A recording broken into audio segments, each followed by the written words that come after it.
Hallelujah. എല്ലാ ദൈവമക്കൾക്കും വന്ദനം. Today's message title ശുദ്ധീകരണം പ്രാപിക്കുക.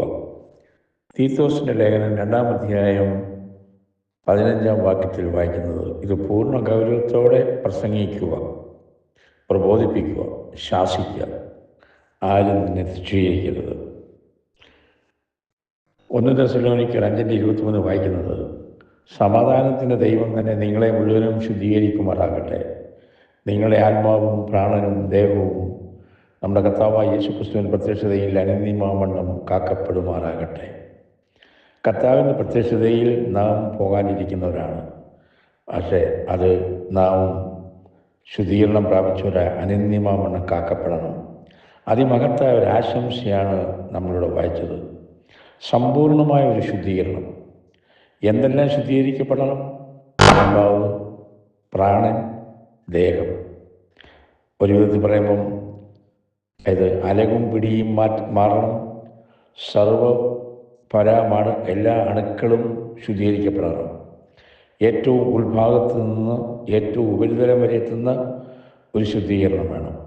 അതിപരിശുദ്ധമായ സ്ഥലത്ത് നിന്ന് തുടങ്ങി പ്രാകാരവും പാളയവും കൂടെ പരിശുദ്ധമാക്കുന്ന ഒരു ശുദ്ധീകരണം, ഇത് ദൈവജനത്തിനിടയിൽ ഇന്നത്തെ ഏറ്റവും വലിയ ആവശ്യമായ ഒരു കാര്യമാണ്. എനിക്കുൾപ്പെടെ ദൈവജനത്തിൻ്റെ എല്ലാ തോൽവികൾക്കും താഴ്ചകൾക്കും കാരണമായിരിക്കുന്നത് പാളയത്തിൽ പാപം ഉണ്ടെന്നുള്ളതാണ്. ശക്തിയേറിയതും ഏറ്റവും ഉൾഭാഗത്തെ കടന്നു ചെല്ലുന്നതുമായ ഒരു ശുദ്ധീകരണ കർമ്മം ഇന്ന് ഒഴിച്ചുകൂടാത്തതായി തീർന്നിരിക്കുകയാണ്. അപ്പോസ്തലൻ പറഞ്ഞിരിക്കുന്നതായ കർമ്മം നാം അനുകരിക്കാത്തതാണ് കാരണം. ആത്മാവ് ശുദ്ധീകരണം ആരംഭിക്കേണ്ടിയിരിക്കുന്നു.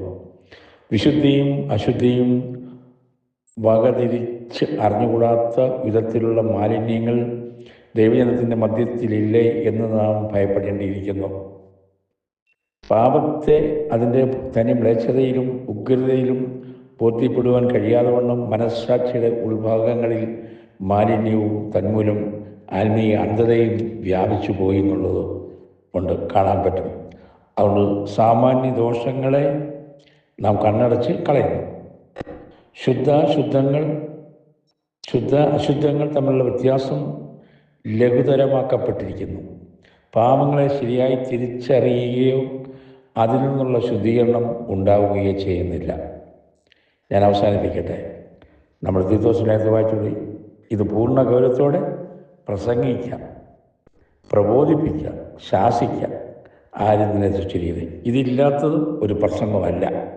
ശാസനയും ഗുണീകരണവും തർജ്ജനവും വേണം. ഈ വാരത്തെ അനുഗ്രഹിക്കട്ടെ.